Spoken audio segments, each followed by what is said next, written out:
2020년 새해가 벌써 세 번째 주일이 되었습니다.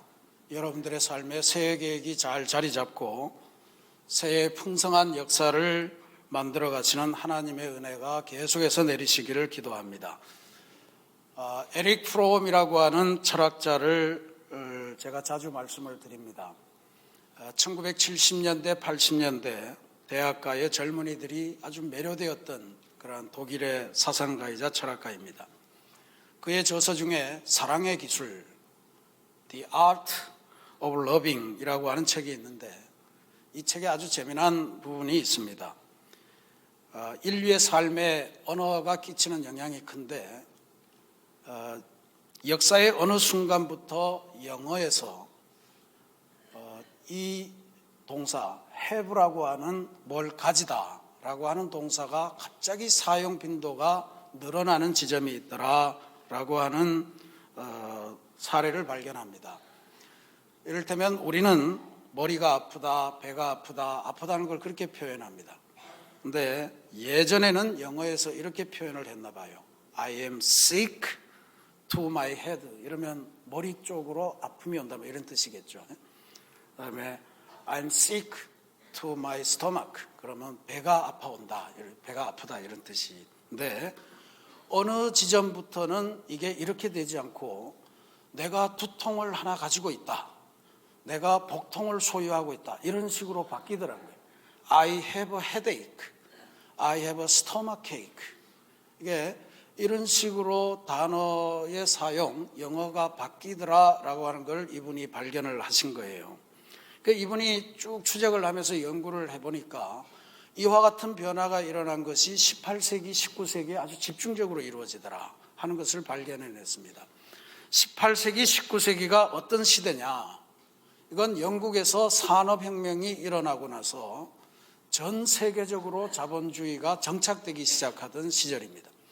물질 문명이 최고도로 발전하던 시기예요. 그러니까 세상에 있는 모든 것들을 갖는다, 못 갖는다 라고 하는 것들로 판별하기 시작한 이러한 인류의 버릇이 언어 생활의 변화를 나타내었다 하는 것이 에릭 프롬의 지적입니다.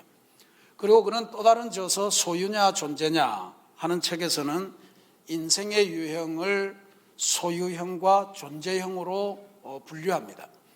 소유형 인간은 사람에 대한 판단, 이것을 그 사람이 뭘 소유하고 있는가 이런 걸로 분류를 하는 거예요. 그 사람은 몇 평짜리 집에 사느냐, 무슨 대학을 나왔느냐, 또 어떤 차를 타고 다니느냐, 또 뭐 무슨 그런 거 있죠. 무슨 회사에 다니고 어떤 회사를 소유하고 있는가, 그 사람이 가진 것이 곧 그 사람이다 이렇게 판단을 하는 거예요. 반면에 존재형이라고 하는 인간은 그 사람이 어떤 삶을 살고 있는가, 무엇을 위해 사는 것 같은가, 누구와 주로 만나고 사는가, 뭐 이런 것들에 초점을 두는 사람의 유형을 말합니다. 프롬이 예를 드는데 들판에 아름다운 꽃을 보고 있으면 저 꽃을 내가 집에 갖다 놓고 봐야 되겠다 이런 생각을 하는 사람들은 대부분 소유형 인간이다 이런 거예요. 그래서 그 꽃을 꺾어다가 집안에 꽃병에 꽂거나 아니면 마당의 하원에다가 심어 놓거나 아니면 그게 잘 안 되면 비슷한 거를 갖다가 거기 놓고 자기가 직접 봐야 직성이 풀리는 그런 사람들이 있다는 이야기죠. 그런데 어떤 사람은 그 꽃이 거기에 있기 때문에 얼마나 아름다운가, 그래서 그 꽃이 있는 그 지역을 주기적으로 궁금할 때마다 가서 보고 이것이 지나다니는 사람들에게 어떤 기쁨을 줄까, 어떤 감정의 변화를 일으킬까, 뭐 이런 것에 추종하는 사람을 말한다고 그래요. 그러니까 예술품에 대해서도 마찬가지입니다. 어떤 아주 아름다운 그림을 볼 때 저거 도대체 얼마나 될까, 뭐 이렇게 생각하시는 그런 생각이 먼저 들면 소유형에 가까운 거고요. 저 그림을 그린 분은 무슨 생각을 갖고 저런 그림을 그렸을까, 저 그림을 보고 사람들은 어떤 감정의 변화를 느꼈을까, 뭐 이런 것에 치중을 하면 존재형이 된다 이런 이야기입니다. 그래서 이런 사실 인간들은 우리들이 물질 문명에 휩싸이기 전에는 대부분 다 존재형으로 살아왔어요. 우리가 어떻게 사는 게 의미 있는 삶인가, 뭐 어떤 삶이 보람된 삶인가, 어떤 삶이 행복한가 이런 것들을 주로 했거든요. 그리고 우리 동양의 성자로 알려져 있는 공자도 군자라면 그러니까 아주 훌륭하게 성장한 성인이라면 세 가지의 즐거움이 있어야 된다라고 하는 걸 이야기합니다. 군자 삼락이라고 그러죠. 첫 번째는 배우고 때로 익히면 그것이 참 즐거움이다. 두 번째로 아주 사랑하는 벗이 멀리 있는데도 불구하고 나를 찾아와서 만나주면 그것도 굉장히 귀한 그러한 즐거움이다. 세 번째로 남들이 나를 알아주지 않아도 내 스스로 마음속에 서운함이 없고 내 스스로 만족을 느낄 수 있다면 이것이야말로 진짜로 군자다운 삶이다 라고 하는 것을 군자의 세 가지로 이야기한 거예요. 공부할 수 있다는 것, 사랑하는 벗이 있다는 것, 그리고 내 스스로 만족하면서 내 자신의 인생을 즐길 수 있다는 이 세 가지를 삶의 중요한 즐거움으로 안고 살아간다는 것, 이거는 소유하고는 전혀 관계가 없죠. 존재형 인간의 대표적인 겁니다. 프롬에 따르면 이 세상에서 수많은 존재형 인간들이 있었는데 그 중에 최고봉을 뽑으라 하면 바로 그분은 예수님이시다, 이렇게 정리를 했습니다. 주님의 말씀에 사람이 친구를 위하여 목숨을 버리면 이보다 더 큰 사랑이 없나니, 그렇게 말씀하시고 직접 목숨을 버렸어요. 혈연을 위해서, 내 가족을 위해서, 자식을 위해서, 부모를 위해서 그렇게 자기 목숨을 드리는 거는 그것도 어려운 일이지만 그것도 굳이 못할 일은 아니죠. 근데 전혀 피를 나누지 않았는데 사랑한다는 이유만으로 친구를 위하여 목숨을 버리는 것, 그거는 예수님이 아주 최고도로 우리에게 보여주신 아름다운 삶이다, 이렇게 이야기를 했습니다.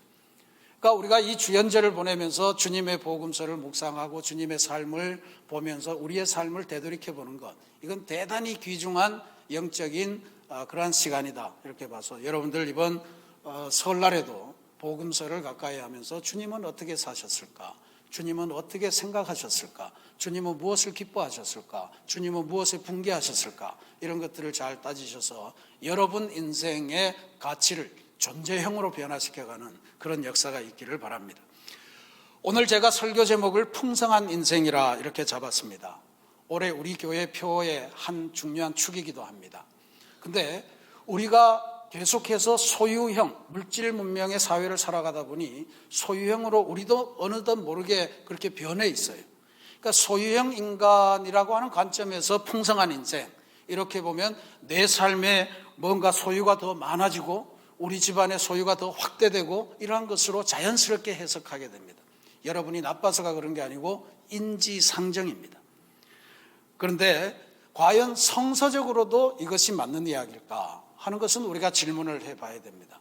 그래서 오늘 저는 하나님께서 우리에게 주신 이 시편 36편의 말씀을 가지고 그리스도인에게 있어서 풍성이라고 하는 것은 무엇인가, 그리스도인의 풍성한 삶은 도대체 무엇을 의미하는가 하는 것을 함께 말씀을 통해서 은혜를 나누고자 합니다.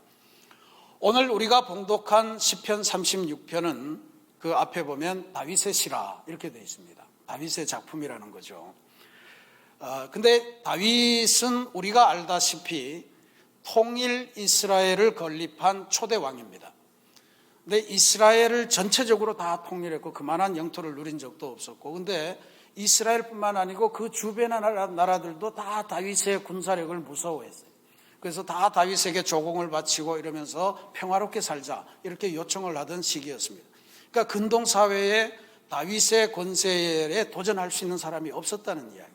무엇이든 가질 수 있었고 무엇이든 누릴 수 있었고 모든 것을 다 할 수 있는 아주 어마어마한 왕이었습니다. 그런데 오늘 이 시편 36편의 짧은 시를 보면 다윗이 그와 같은 엄청난 세력과 권세와 그리고 영토를 지닌 왕으로서 살아가는 중에 다윗의 두 가지 인생의 내면을 솔직하게 드러내고 있습니다. 오늘 우리가 봉독하지는 않았지만 1절부터 4절까지의 말씀을 보면 여기에 우리 인간의 아주 연약한 내면의 모습이 등장하고 있습니다. 여기에 보면 다윗은 자기가 왕으로서 그리고 근동의 아주 최고의 강자로서 모든 것을 소유할 수 있었기 때문에 자기가 살아가는 방식에서 엄청난 풍성을 누렸을 거라고 그렇게 생각하는데 전혀 그렇게 보이질 않아요. 다윗은 이 속에서 자신의 내면 안에 악인의 죄로 가득한 것이 내 모습이다. 이렇게 탄식하고 있습니다. 다윗은 사실 많은 것을 가졌습니다. 많은 것을 가졌습니다. 그는 심지어 이 세상의 모든 사람을 자기가 가질 수 있다고 생각을 했던 것 같습니다. 그래서 아주 충직한 부하 중에 한 사람인 우리야라고 하는 사람의 아내가 어느 날 목욕하는 장면을 훔쳐보다가 저 여인을 내 것으로 만들어야 되겠다 해서 왕의 권력을 동원해서 실제로 자기의 여인으로 만듭니다. 그런데 이것이 나중에 들통날까 봐 거짓말을 하기 시작했고 거짓말이 점점 커나가다 보니까 결국은 화근이 될 만한 우리야라고 하는 자기의 아주 충성스러운 부하를 전쟁터의 맨 앞에 보내서 화살바지가 되게 해서 죽게 만듭니다. 다윗이 살인을 한 거예요. 자기의 소유를 확장하느라는 그 욕망에 사로잡혀 살아가더라니 어느덧 다윗이 영예로운 왕이 아니고 살인자가 되어 있는 모습을 발견하게 된 거예요. 그래서 다윗이 자기의 내면은 악인의 죄로 가득 차 있습니다. 이렇게 고백합니다. 입으로는 언제나 죄악과 속임을 바라고 언제나 악인의 죄 이것을 그냥 마음에 두어두지도 않고 그것을 현실로 만들어내고 밤이나 낮이나 악을 도모하고 스스로 악한 길에 서 있고 악이 올 때 절대로 거절하지 않는 인생이 되었노라고 1절부터 4절까지 해서 고백하고 있습니다. 영혼의 어두운 밤을 지나고 있는 우리 인간의 보편적인 내면입니다.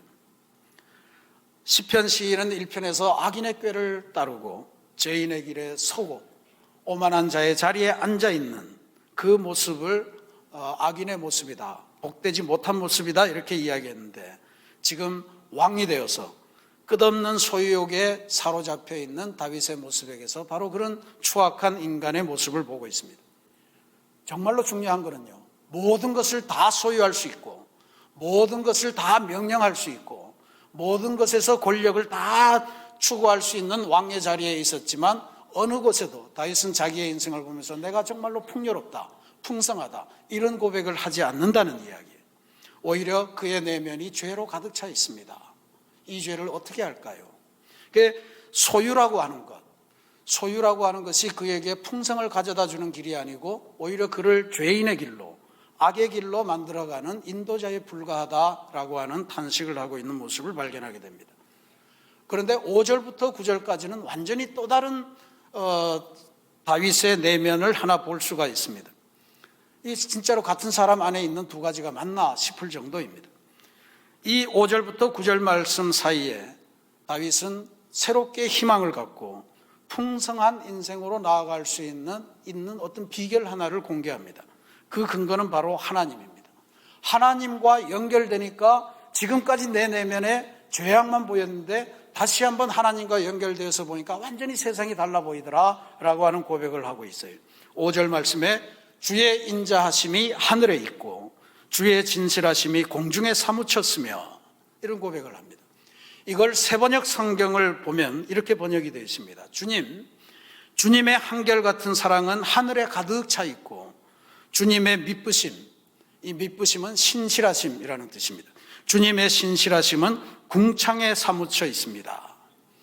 온 세상이 주님의 인자로 가득 차 있고 온 하늘과 땅에 바다에 전부 다 주님의 신실하심이 가득 차 있는 것이 제 눈에 이제 보이기 시작합니다. 이런 이야기입니다.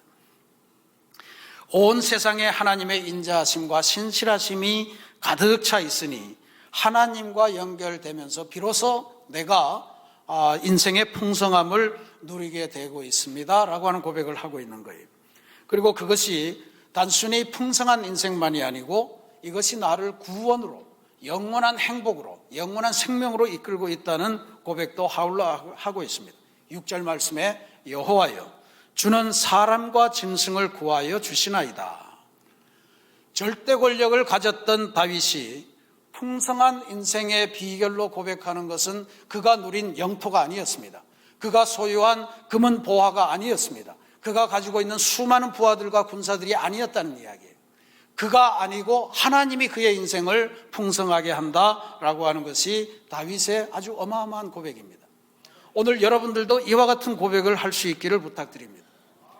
다윗은 근데 이렇게 하나님과 연결돼서 우리 인생이 풍성해지는데 그 풍성하게 되는 두 가지의 구체적인 모습을 우리에게 들려줍니다. 첫 번째로는 모든 인생은 주의 날개 그늘 아래에 두고 하나님께서 보호해 주신다라고 하는 점입니다. 7절 말씀에 하나님이여 주의 인자하심이 어찌 그리 보배로운지요 사람들이 주의 날개 그늘 아래에 피하나이다. 이렇게 고백합니다. 리차드 바크라고 하는 사람이 쓴 갈매기 조나단이라는 책을 여러분들이 다 아시리라 믿습니다. 우리가 청소년기에 다 한 번씩 읽으면서 인생에 도전도 받고 소망도 갖게 되었던 그런 책입니다. 거기 맨 마지막 구절에 보면 하늘 높이 올라간 갈매기 조나단이 하늘 높이 올라가 보니 멀리까지 볼 수 있더라 하는 이런 구절이 나옵니다. 그런데 이 구절도 소유형 인간의 관점으로 읽으면 전혀 다른 이야기가 됩니다. 높이 올라가서 위대한 권력에 도달해 보니 내가 할 수 있는 일이 많아지더라 라고 하는 이런 고백으로 읽게 되는데 이런 구절이 아니에요. 갈매기 조나단을 읽어보면 갈매기 조나단을 비롯해서 갈매기 조나단 주변의 친구들, 엄마 아빠들 모든 갈매기들이 하는 일이 매일같이 하는 일이 뭐냐면 선착장에 나가서 어부들이 길거리에 떨어뜨린 물고기들을 집어먹고 사는 게 그들의 일상이에요. 날 수 있는 충분한 재주를 가졌음에도 능력을 가졌음에도 그들은 고개를 땅으로 받고 땅바닥에 떨어져 있는 물고기를 집어먹는 거예요. 그런데 어느 날 갈매기 조나단이 깨달았습니다. 저 높은 하늘 위에는 도대체 무슨 세상이 있을까? 그리고 주변 사람들이 전부 다 너 절대 거기 가지 마. 거긴 위험해. 우리 조상들은 한 번도 거기를 가본 적이 없어. 만류하는 동료 갈매기들을 다 뿌리치고 하늘 높이 올라가기 시작합니다. 올라가 봤더니 지금까지 내가 왜 선착장에 있는 그 물고기를 집어먹느라고 땅을 고개에 쳐박고 살았을까 하는 탄식이 나올 정도로 위대한 하나님께서 지으신 아름다운 세계가 열려있는 모습을 보게 됩니다. 그 고백을 하면서 높이 올라가면 새로운 세계가 열립니다. 하나님의 위대한 역사가 체험될 수 있습니다 라고 하는 고백을 하는 거예요. 저는 이 갈매기 조나단의 이 위대한 고백을 오늘 시편 36편 다윗이 했던 그 고백을 연결시켜서 해석을 해보고자 합니다. 여기에 보면 우리는 높이 올라가는 인생을 사는 것이 하나님의 뜻이다 라고 하는 것을 기억하실 필요가 있습니다. 우리 새신교회 모든 성도 여러분들이 할 수 있는 한 높이 하늘을 향해서 올라가는 삶을 살기를 위해서 제가 기도하겠습니다. 그런데 그렇게 올라가서 넓은 세상을 보는데 조건이 하나 있어야 된다는 이야기예요. 그게 바로 7절 말씀에 다윗이 고백한 주의 날개 그늘 아래라고 하는 포지션입니다. 주의 날개 그늘 아래에 있어야 된다는 거예요. 영어로 표현하면 under the shadow, shadow는 그림자라는 뜻입니다. Under the shadow of your wings. 주님의 당신의 날개 그늘 아래에 제가 있게 해 주십시오.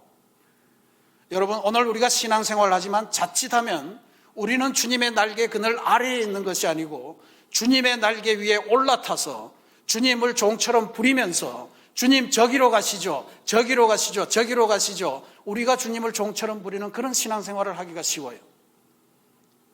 언더가 아니고 온더, 언더 더 섀도우가 아니고 온 더 섀도우, 주님의 날개 그늘 위에 앉아서 주님을 종처럼 부리는 이와 같은 것이 여러분의 신앙생활이 되어서는 안 됩니다.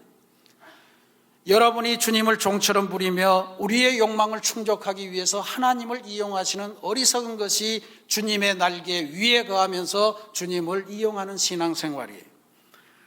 다윗은 그것을 분명히 알았습니다. 내가 주님의 날개 그늘 아래에 있어야지 나의 권력도 유지가 되고 나의 권력이 온전히 하나님의 뜻을 위해서 봉사할 수 있다는 것을 알았던 것입니다. 주님의 날개 그늘 아래에서 세상을 바라보고 세상을 살아가는 것, 그것이 제대로 된 그리스도인의 삶인 줄로 믿습니다. 주님의 날개 아래 피한다 그랬습니다. 이것은 단순히 주님의 날개 아래 우리가 세상을 피해서 도망가서 거기에서 안전하게 산다는 의미가 아니에요. 주님의 날개 아래 거한다고 하는 것은 주님께서 이제부터 내 인생의 인도자가 되십니다. 주님께서 내 인생의 주인 되십니다. 주님의 말씀이 나를 명령하시고 주님의 말씀이 나를 이끌어가 주시옵소서라고 하는 이 고백이 주님 저를 주님의 날개 아래 거하게 해 주십시오라고 하는 고백이라는 거예요. 그래서 우리가 복음성가에서 이렇게 찬송을 합니다. 주님 말씀하시면 내가 나아가리다. 주님 뜻이 아니면 내가 멈춰서리다. 나의 가고 서는 것 주님 뜻에 있으니 오 주님 나를 이끄소서. 할렐루야. 여러분, 주님의 날개 그늘 아래에서 할 수 있는 한 최고도로 하나님이 높여주시는 삶을 사시고, 그래서 널리 하나님의 선한 영향을 베푸시고, 그래서 하나님께서 인도하시는 위대한 풍성한 인생을 살아가시기를 주님의 이름으로 축복합니다. 두 번째로 우리가 다윗에게서 배우는 풍성한 인생의 비결, 그것은 8절 말씀에 나와 있습니다. 그들이 주의 집에 있는 살찐 것으로 풍족할 것이라. 주께서 주의 복락의 강물을 마시게 하시리이다. 다윗의 비결은 세상에서 값진 것, 세상에서 기름진 것, 세상에서 아름다운 것으로 내 인생이 풍성해진다고 믿지 않았어요. 그걸 체험했어요. 주님의 집에서 나오는 살찐 것, 주님의 집에서 나오는 기름진 것, 주님의 강물에서 나오는 단물, 이것을 마셔야 된다라고 하는 것을 알려주신 거예요. 여기 복락의 강물이라고 그랬습니다. 복과 낙의 강물이라는 뜻이에요. 이걸 세 번역에 보면 주님의 시냇물에서 나오는 단물이라 그랬고요. 공동 번역에 보면 시냇가의 단물이라, 즉 단물이라고 고백했습니다. 출애굽했을 때 마라라는 곳에 이스라엘 백성이 도달했을 때 거기에서 물을 먹는데 물이 막 썼어요. 모세로 하여금 하나님께서 그 바위를 쳐라 라고 했을 때 거기에서 나오는 물이 단물로 바뀌었습니다. 그 다음부터 물을 마실 수 있게 됩니다. 하나님의 돌보심의 상징입니다. 하나님의 이끄심의 상징입니다. 인생의 풍성함이라고 하는 것, 세상에서 여러분의 저금 통장의 액수가 많아지는 것이 풍성함이 아닙니다. 여러분의 세상에서의 지위가 높아지는 것이 인생의 풍성함이 아니라는 거예요. 다윗은 세상의 끝까지 가장 높은 곳까지 올라갔지만 거기서 자신의 인생을 풍성하게 만드는 그 요소를 찾아낼 수가 없었다는 이야기. 세상의 것들을 아무리 소유해도 인생을 풍요롭게 하는 것하고는 상관이 없다는 이야기입니다. 하나님의 집에 있는 살찐 것, 주님의 시내에 흘러다니는 단물을 얼마나 자주 마시느냐, 얼마나 많이 마시느냐, 얼마나 달게 마시느냐에 우리 인생의 풍성이 달려있다는 말씀입니다. 그것이 우리 생명의 원천이 된다는 거예요. 9절 말씀에 진실로 생명의 원천이 주께 있사오니 주의 비단에서 우리가 빛을 보리이다. 주님의 비단에서 우리가 빛을 본다. 빛을 보리다라고 하는 말은 내가 살 수 있습니다 라고 하는 고백이에요. 내가 살 수 있습니다. 그러니까 세상에 어떠한 어려움이 오고 어떠한 환란이 오고 어떠한 억압이 우리들을 핍박하더라도 우리가 생명의 원천인 주님께 연결이 되어 있고 주님의 집으로부터 나오는 그 살찐 것을 먹고 주님의 시내로부터 흐르는 주님의 그 단물을 마신다면 우리는 살 수 있습니다 라고 하는 고백인 거예요.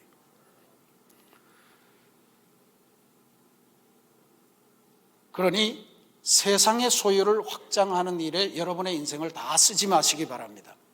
그건 필요한 일이지만 무엇을 먹을까, 무엇을 마실까, 무엇을 입을까 염려해서 그것에만 시간을 쓰는 것만큼 어리석은 인생이 없습니다. 하나님의 집에서 나오는 살찐 것을 먹고 하나님의 강물에서 흘러나오는 단물을 흡수하는 이 일을 열심히 하셔야 되는 거예요. 잠언 11장 28절에 보면 이런 경고가 나옵니다. 자기의 재물을 의지하는 자는 패망하려니와 의인은 푸른 잎사귀 같아서 번성하리라. 자기의 재물을 의지하는 자는 패망하려니와 의인은 푸른 잎사귀 같아서 번성하리라. 세상의 재물이 아니라 하나님을 따라다니는 것, 하나님을 쫓아다니는 것, 하나님의 집에서 나오는 것을 먹고 마시는 것, 그것이 인생의 번성의 비결임을 알려주는 말씀입니다. 잠언 22장 1절 말씀에도 많은 재물보다 명예를 택할 것이요 은이나 금보다 은총을 더욱 택할 것이니라. 여러분, 인생의 풍성한 인생의 비결, 이게 다윗으로부터 우리가 배웁니다. 주님께서 베풀어 주시는 하나님의 말씀, 주님께서 우리와 만나 주시는 하나님께 드리는 기도, 주님 안에서 우리 성도들이 함께 누리는 교제, 이것이 우리의 인생을 풍성하게 만든다는 것을 기억하시기 바랍니다. 그래야만 인생의 어두운 날이 올 때 하나님의 비단에 거하면서 우리가 생명을 계속해서 누릴 수 있게 된다는 것입니다. 여러분의 가정 안에서 하나님의 집에 나오는 그 살찐 것이 언제나 충만하기를 기도합니다. 여러분의 집 안에서 하나님의 시냇가에서 나오는 단물이 언제나 넘쳐 흐르기를 소망합니다. 그렇게 하려면 여러분의 집 안에서 말씀이 울려 퍼져야 됩니다. 가정 예배를 회복하셔야 됩니다. 여러분의 삶 속에서 속회가 회복이 돼야 됩니다.